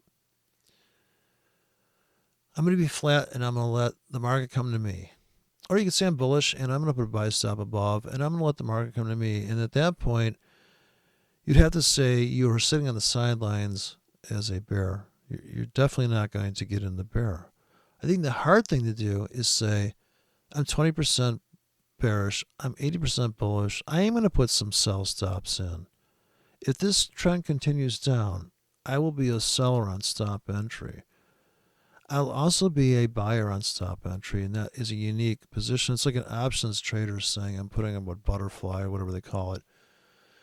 These are all just, and that's totally, those 8 different situations are all also totally outside of the fact of what kind of chart are you using? What are you using to make your decisions? Is it a fundamental decision? Is it a percentage of account risk decision? I mean, you can see how this is just complicated beyond complicated. And do you beat your wife, by the way? Do you kick your dog? So in the landscape of your whole life, trading is a really strange way to make money, acquire wealth, if you are a winning trader. It's also equally a unique way to lose money. And if you take the Cortez approach, at least I'm trying. I'm the boss of this account. What are you doing? I may be blowing up a demo account, but at least I'm trying, okay? This Cortez trade book. How to trade like your favorite politician. I stand on a table while trading. I'm from Texas. Yes, I execute on a Ninja platform on a high-res tablet while standing on the table. The most successful scalper. But I don't know. I just I guess I'd have to need to really throw something out there that might be a new view of the market.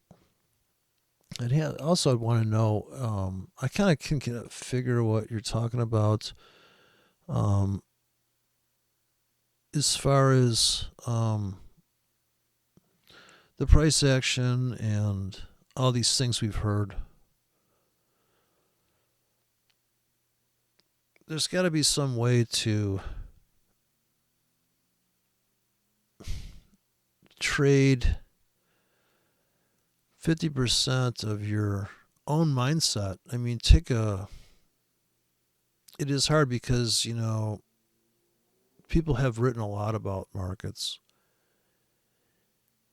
And if you believe that somebody has an approach that seems to make sense and doesn't seem like you could picture yourself doing it, then, you're probably, you're fine just kind of like maybe you have that guy's technique, but maybe you're sprinkling something else on top. But then aren't you really saying, well, this guy's not totally, I don't totally agree with what this guy's approach is. Maybe I can tweak it. But then aren't you kind of defeating the purpose of even following somebody? So there is going to be this problem of how do you find something that fits you? Well, it's probably not going to be exactly like somebody else, and a lot of people have adjusted other people's. Like I took Andrew Cardwell, which I studied all the way to the depth. I met twice with him, and I bought his course, and I did a deep dive, so I found a lot of what he did was a little bit he overcomplicated it, but I think he was trying to he had moving averages and all this bullshit on there. And he clung to the cycle thing, the 45. He had a 45 period moving average, and I just thought, really? Okay. I mean, it's ridiculous. Some ridiculous stuff I found ridiculous, and I just thought, well, I'm just going to, that's why I call my channel Simpleton. I should have probably spelled it T-I-N instead of T-O-N, but some people think I'm Asian, but I just want to simplify and clean it up. And that's when I use the line charts, because I based on RSI close. And if you do the line chart with RSI, you'll see divergence just smacks you in the face, because you can't really see divergence. I can't with candles or bar charts because the RSI is closing price. So I did like RSI. So I must say I was a sucker for the line of the for the zigzag, right? Zigzags really exist on a line chart. I don't really see zigzags on candlesticks. People say, well, I use the zigzag indicator. Well, just fucking use a line chart,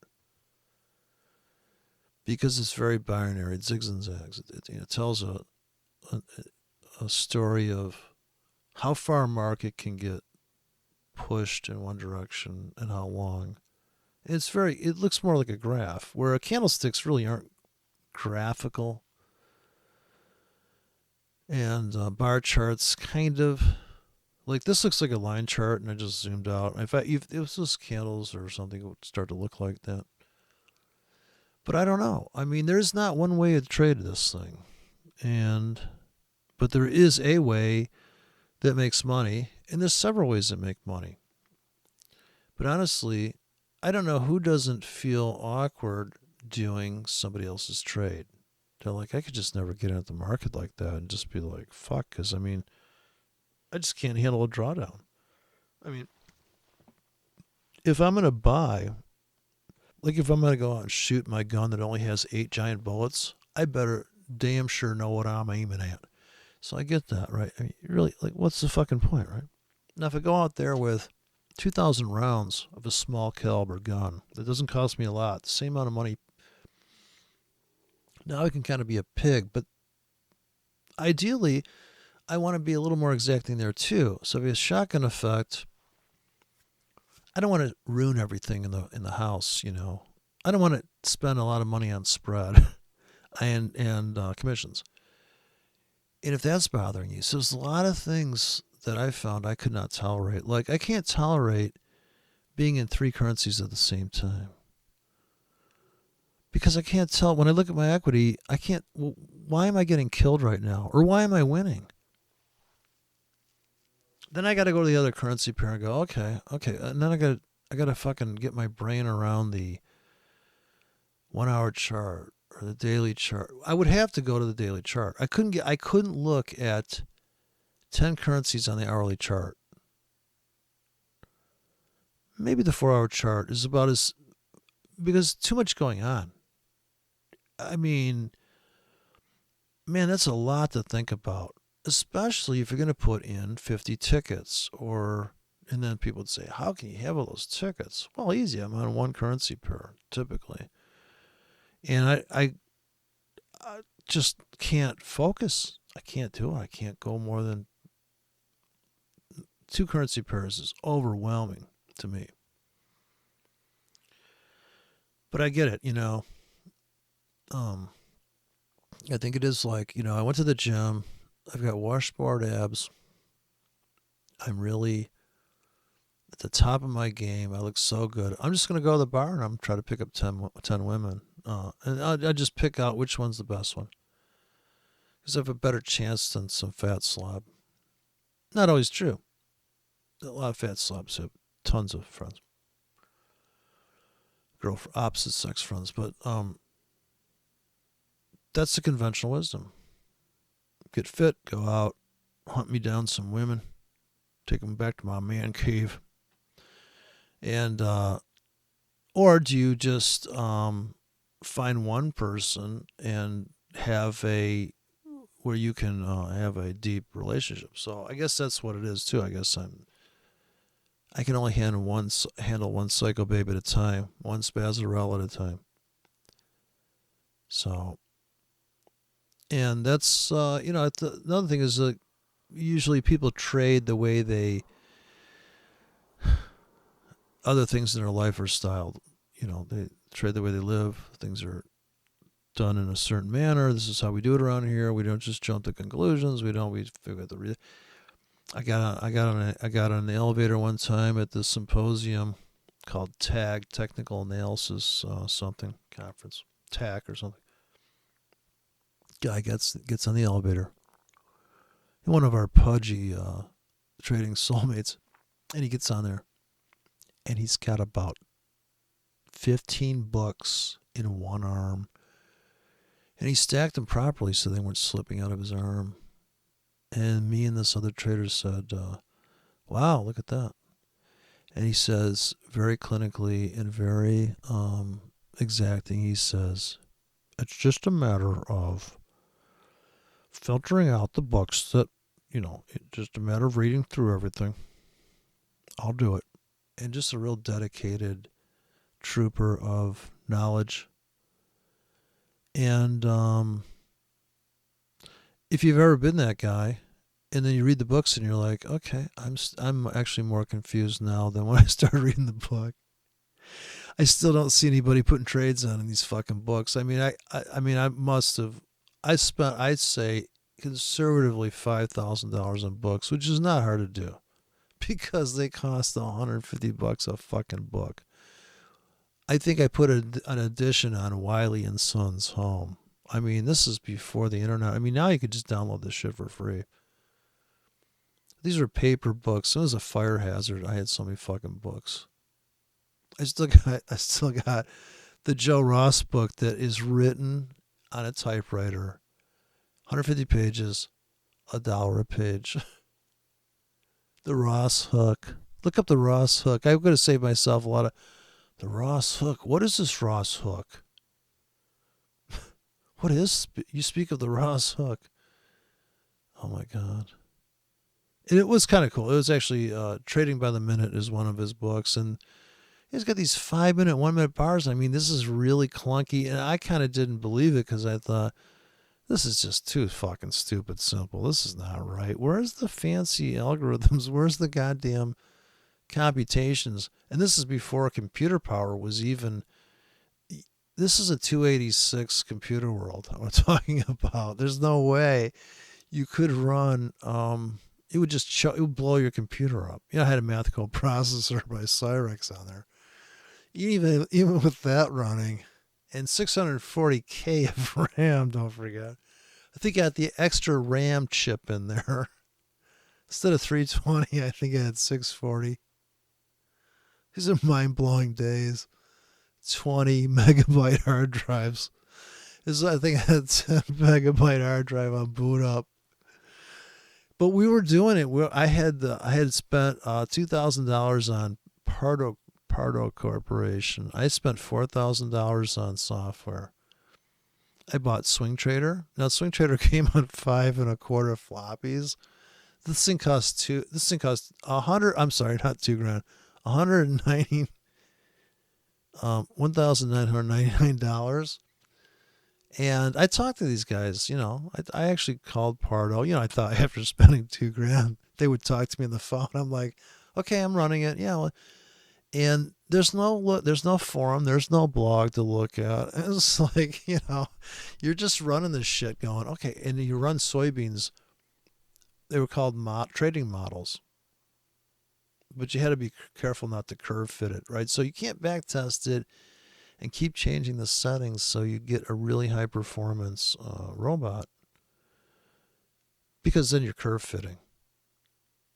And so you'd have to, and it was brutal. I was running I didn't know how to spool to the hard drive, and so what I was doing is printing out real paper on a tractor. So I would, all night this thing would print, overheated the printing head on my Epson 24 pin dot matrix printer, overheated the head, and started melting the ribbon tape because it just ran all night. And my wife at the time said, "Is that gonna run?" I go, "Honey, that's our fucking money machine. You don't get it." It was cutting edge. It cost me $3,500 for the computer because the modem cost $600. It's a dial-up modem. So I'm running this thing, and I'm telling you, I'm like $4,000 in the software. I probably had about 3 trading books. And it was an article in Computer Magazine that gave me the idea. It said, why not let your computer trade the market? And I thought, exactly. It's 1987 or 85, whenever Windows 3.1 came out. And I said, this is the ticket, man.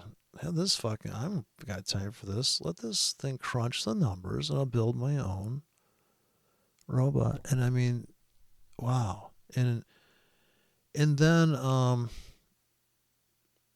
also it was daily data. It was scanning. It wasn't doing a 1 hour back test. It was looking at daily and end of the day data, which I had to buy the data to test it. So I had no confidence in the system I bought, because any type of drawdown I saw in the printout, I'm like, well, that sucks.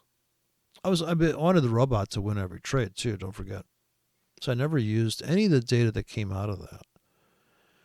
And I kind of felt like, I didn't feel like I was scammed. I thought, well, I scammed myself. I mean, I wasn't going to trust any of the results of this back testing of data. So then I thought, okay, well, I'll just have somebody hold my hand and trade my account. That's when I ended up at people like Jake Bernstein and Jack Carl, 321 Features, and was it 321 or 312? I think it was based in the area code of Chicago. 312 probably right. And then and then this Forex came along, and that was too good to be true. It's just like I knew they would outlaw it, because I think really they let the crisis go to waste. When the markets crashed in 2008, I think the floor traders must have lobbied. I don't know. I didn't drill down.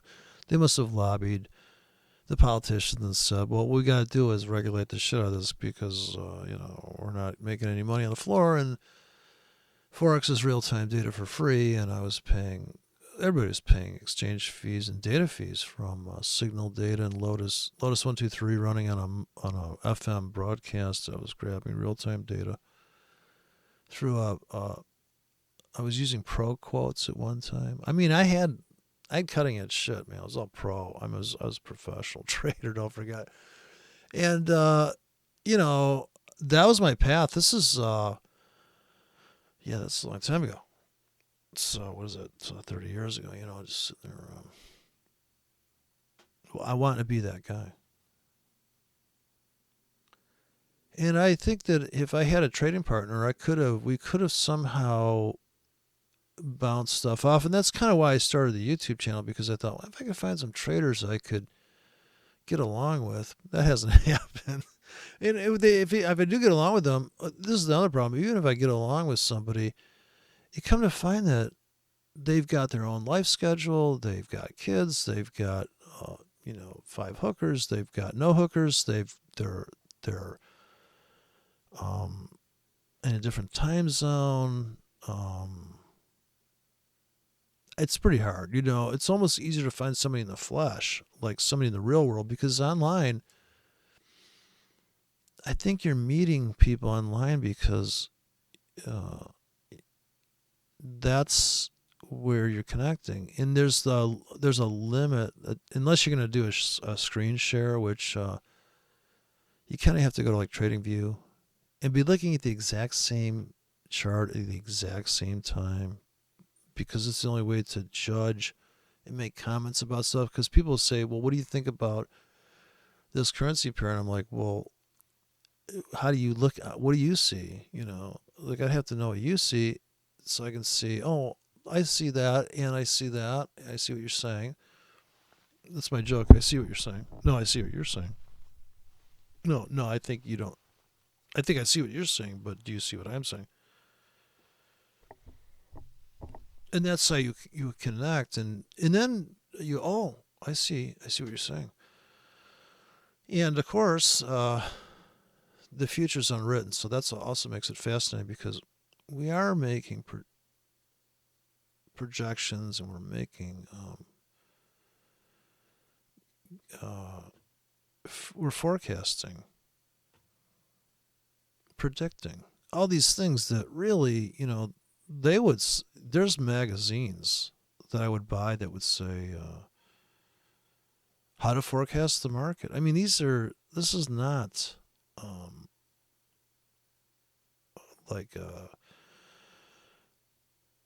this has been done for years now. How to predict that? Oh, I'll use a Fibonacci. Of course, the golden ratio would be an ultimate prediction, because that makes sense.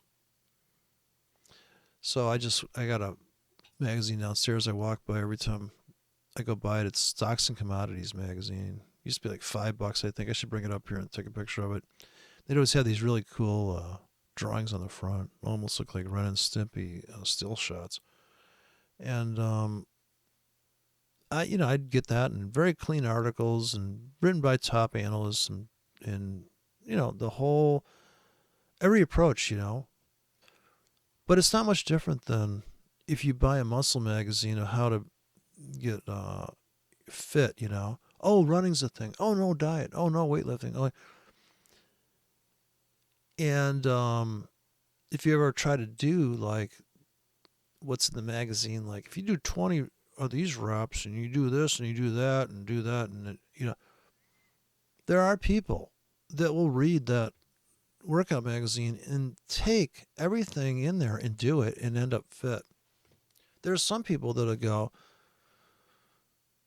that's an awkward way to try to get fit. And some people that'll say, that looks like too much work. So in the trading, it's the same thing, it just looks like too much fucking work. Look at all those goddamn charts and zigzags. Fuck that shit. Let's go rob a bank, or let's just go do something else, or let's go bet on sports. How about just gambling? I mean, people say this is gambling. So, I don't know. I could go on forever, because it's really about life in the end. What are you really comfortable doing? And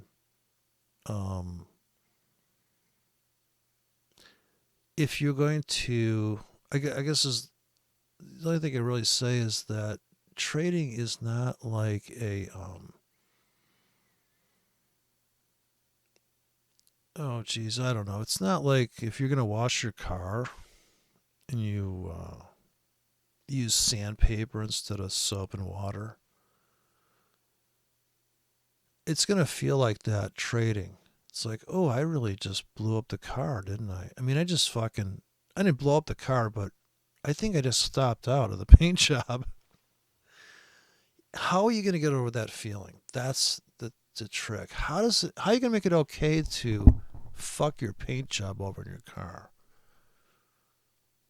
It really takes a mental skill set to accept that your brand new car is going to get scratched. Maybe not crash it, maybe not blow it up. And how do you embrace it getting fucked up and dented and scratched? Not severely dented, but somebody opens their door on your car. Personally, I've never been able to handle that feeling very well. If I bought a new car, I'd be like parking it at the very end of the lot and try to keep it as nice as I could, because I just spent a bunch of money on it. And when you put your money in the trading account and you treat it like a new car, you're really putting a lot of pressure on not having anything go wrong. I just think that's, if you can have the casual feeling with money and then combine that with some type of volatility scheme, I would say is the real trick of this game is volatility.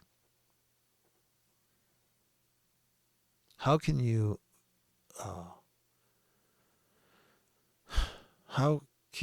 assess the volatility to help you choose the trade plan that fits the current volatility or the volatility that may be coming? How can you position yourself around the market to take advantage of the volatility? And people would say, well, I need volatility to make money. You do to make money quickly, but some people like to have low volatility, nice, smooth moving markets. Yes, I'm doing quite well. We are trending now, going in, as opposed to spiking and making very fast money or losing very fast money. Fast money is different than slow money. It's just, you just don't have that in the real world. You never go out on the road. You never go to the store and say, you know, I went to the store today and it only took me 48 seconds. Yesterday it took me 3 hours to go to the store. Who would go to the fucking store if that was the case? I think I'll just stay home and hope somebody brings me some food. It seems like I'll plan to go to the store and like, fuck, man. I mean, because nobody's going to complain that it only took them 10 seconds to go to the store. But what if that only happens once every 6 months, and the next time it always takes 10 hours to go to the store, but today it only took an hour? And you're like, when can it take an hour again?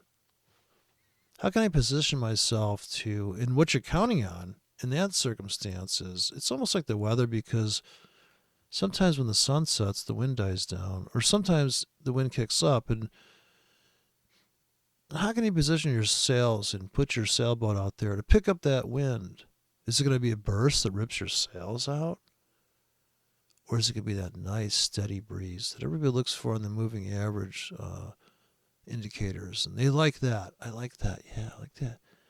I like that smooth. Yeah, we'll just trade with the trend. That's it. Yeah, that's the ticket. We'll just go with yeah, because obviously the wind's blowing this way. Why would you fight the wind? It's difficult. It's very tough. Trading is difficult because you're really having to live in a different world that is like unlike anything else in the normal world that you've ever made money in. I mean, in the money-making world, you can't do the stuff you do trading. The only way you can do it is if you take trading and treat it like a business and say to yourself, I know that if I have an Apple phone that I just designed, there's going to be some recalls. These are the stop outs. These are the losses. I know that I won't sell everything I make till the new version comes out. and I have to sell some at a discount and blow them out. When the next version comes out, if I'm holding inventory, I'm going to have to unload it. You wouldn't even if you had an amazing app that you released on iPhones or whatever it is, Google, you're not going to sell like it's not going to be every hour you're selling the same amount for 100 hours. No, you can have bursts where all of a sudden people gobble it up, and then sales will probably drift, and maybe there'll be a little bit of a, but there's not going to be one consistent sales. It'll probably peak, and then somebody will run to something else, and it may just completely evaporate, and everybody leaves the party. Because that's a real market. That's what a real business would endure. And a lot of people aren't set up for that. If people that are making hourly wages go to trade the market, and they're used to making $40 an hour or $10 an hour, and they go to trade, and they think they're going to make some consistent amount of money. They're just, I don't think they can, because the market's too dynamic. It's too inconsistent. So I don't, anyways, I got to take a nap, so I don't know if that helps. I see what people are saying, that I don't complete a sentence or a thought, but the problem is that, like my friend said, I agree with him, that he would buy these houses for like $5,000 that are totally screwed up. They have issues. And these are antique homes. So he'd fix the home up. He'd get 95% done. And he'd sell it. Or 90% done, he'd sell it. Because he could see, in his mind's eye, he could see the completion of it. And then he's bored. He's like, it's done. I'm out. So as he's approaching the end window, so when I'm about 80% through a sentence, and I hope you can see where I'm going. At least I think I can see where I'm going with the comment. I just truncate it and go to the next fucking sentence. Okay, so the fact that I'm not speaking like complete sentences, I'm sure that if you ran the the caption thing, it would look fucked up. I don't think you could publish a book the way I speak. But I hear people do it all the time. In fact, Owen Benjamin does it all the time, and he's got a bunch of people watching him, and all he talks about is pedophiles and Joe Rogan and sodomy. The guy hasn't had a new joke, or the Jews, he hasn't had a new joke in a year and a half I've been watching him. I'll just tune in to see what he's doing, then I'll make comments. So I'm having a fight right now with somebody that's has this political view, but I like a good fight. That's why I like the market, I guess. I also like. I'm a severe contrarian, so I like to counter trend trade the market, and also making money from kind of breaking the rules in a way. I mean, this idea of the stop hunt and being the guy that hunts stops is a good feeling. I like that too. So, anyways, I hope that helps. 2 hours and 3 minutes of incomplete sentences should make sense.